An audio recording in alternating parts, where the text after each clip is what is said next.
Good morning friends, लेकर आया हूँ एंशियंट हिस्ट्री पार्ट 3 वैदिक सभ्यता, जो UPPSC RO ARO UPPCL RO ARO व अन्य एग्जाम के लिए बहुत ही इंपॉर्टेंट है। तो गौर से देखना। वैदिक सभ्यता ऋग वैदिक काल है 1501 से 1000 ईसा पूर्व के मध्य। उत्तर वैदिक काल 1000 से 600 ईसा पूर्व के मध्य। ऋग वैदिक काल 1500 से 1000 ईसा पूर्व, इसके बीच में क्या कहा गया था ये देखिए। 1400 ईसा पूर्व के भूजोकोई इस एशिया माइनर के अभिलेख में ऋग्वेद के काल में देवताओं कौन कौन थे? इंद्र, वरुण, मित्र तथा नासत्य का उल्लेख मिलता है। कौन कौन से इनको याद रखना है। ऋग्वैदिक काल के देवताओं इंद्र, वरुण, मित्र तथा नासत्य। क्या? इंद्र, वरुण, मित्र तथा नासत्य का उल्लेख मिलता है। और ऋग्वेद काल का जो समय काल है 1500 से 1000 ईसा पूर्व। 1500 से 1000 ईसा पूर्व। यूनेस्को द्वारा ऋग्वेद को विश्व मानव धरोहर के साहित्य में शामिल किया गया है।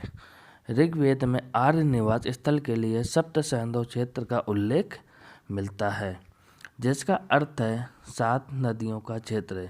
ये नदियाँ सिंधु, सरस्वती, सत्तरी, विपाशा जिसको व्यास कहते हैं, परुष्णी रावी को कहते हैं, वितस्ता झेलम को कहते हैं और अस्किनी चेनाब को कहते हैं।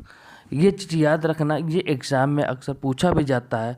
7 ये नदियाँ दे दी जाएंगे और कहेंगे मिलान करने के लिए। सिंधु, सरस्वती, सतुद्री को सतलज। तो ये याद रखना कि सतुद्री को क्या कहते हैं? सतलज कहते हैं। विपाशा को क्या कहते हैं? व्यास कहते हैं। परुष्णी को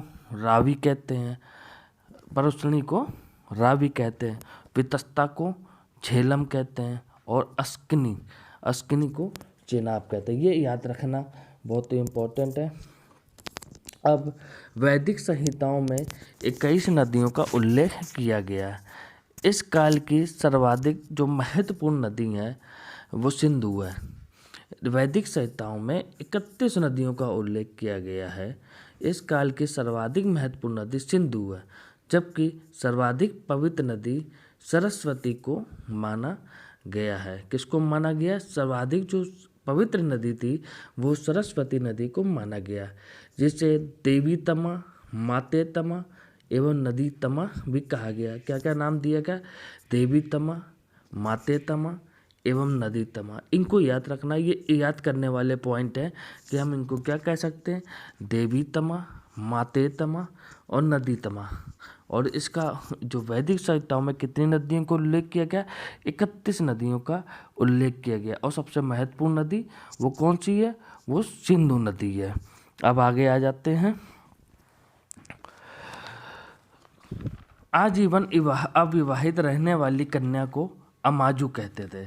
आजीवन अविवाहित रहने वाली कन्या को अमाजू कहलाती थी। ऋग्वैदिक काल में गाय को पवित्र पशु माना गया है और यह विनिमय के साधन के रूप में थी। गाय को अष्टकर्णी भी कहा गया। याद करने वाली बात है ये, अष्टकर्णी। गाय को अष्टकर्णी भी कहा गया है। गाय को अगन्या मतलब ना मारे जाने योग्य पशु। गाय को अगन्या मतलब ना मारे जाने योग्य पशु माना जाता था। ऋग्वेद में इंद्र को पुरंदर कहा गया। ऋग्वेद में इंद्र को पुरंदर कहा गया है। वरुण को ऋतस्कोपा कहा जाता था। अरण्यानी ऋग्वैदिक काल में जंगल की देवी थी। कौन थी? जंगल की देवी थी। फिर इसके बाद में आ जाते हैं उत्तर वैदिक काल, जो 1000 से 600 ईसा पूर्व के मध्य इसका काल था। इस संस्कृति के लोगों का मुख्य केंद्र मध्य देश था, जिसका विस्तार सरस्वती नदी से लेकर गंगा के दोआब तक था। इस काल के अध्ययन के लिए चित्रित दूसरा मृतभांड एवं एक महत्वपूर्ण साक्ष्य है। इस काल के अध्ययन के लिए चित्रित दूसरा मृतभांड एक महत्वपूर्ण साक्ष्य है।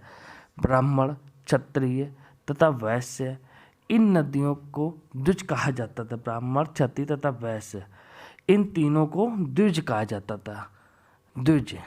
ब्राह्मण, क्षत्रिय तथा वैश्य, इन तीनों को द्विज कहा जाता था। इस काल में स्त्रियों की दशा में गिरावट आई। मतलब उनके रहन सहन में गिरावट, उनकी व्यवस्था में गिरावट आई। स्त्रियों के लिए उपनयन संस्कार प्रतिबंधित हो गया। इतर ब्राह्मण में पुत्री को कृपण कहा गया है। क्या कहा गया? कृपण कहा गया है। ब्राह्मण क्षत्रिय इनको तो द्विज कहा जाता था। अच्छा, फिर राजा की दैवीय उत्पत्ति का सिद्धांत, राजा की जो दैवीय उत्पत्ति थी का सिद्धांत सर्वप्रथम इतर ब्राह्मण में मिलता है। राजा की दैवीय जो उत्पत्ति का सिद्धांत था वो सर्वप्रथम इतर ब्राह्मण में मिलता है। फिर ऋग यजुर्वेद में लोहे के लिए, जो क्वेश्चन एग्जाम में पूछते हैं कि यजुर्वेद में लोहे के लिए किस शब्द का प्रयोग करते थे, ऑप्शन दे देंगे ये, तो उसमें आपको टिक करना था। तो यहाँ पर क्या है, यजुर्वेद में लोहे के लिए श्याम अयस एवं कृष्ण अयस शब्द का प्रयोग हुआ है। ये याद करने में, श्याम अयस व कृष्ण अयस का प्रयोग हुआ है। फिर आ जाते हैं शतपथ ब्राह्मण में सर्वप्रथम स्त्रियों को अर्धांगिनी कहा गया। शतपथ ब्राह्मण में सर्वप्रथम स्त्रियों को अर्धांगिनी कहा गया। दर्शन प्रवर्तक चार्वाक के चार्वाक, योग के पतंजलि थे, सांख्य के कपिल थे, न्याय के गौतम थे, पूर्व मीमांसा के जैमिनी थे, उत्तर मीमांसा के बादरायण थे, वैशेषिक के कणाद या उलूक थे। अब ये याद करना है कि कौन कौन से दर्शन थे और उनके प्रवर्तक कौन कौन थे।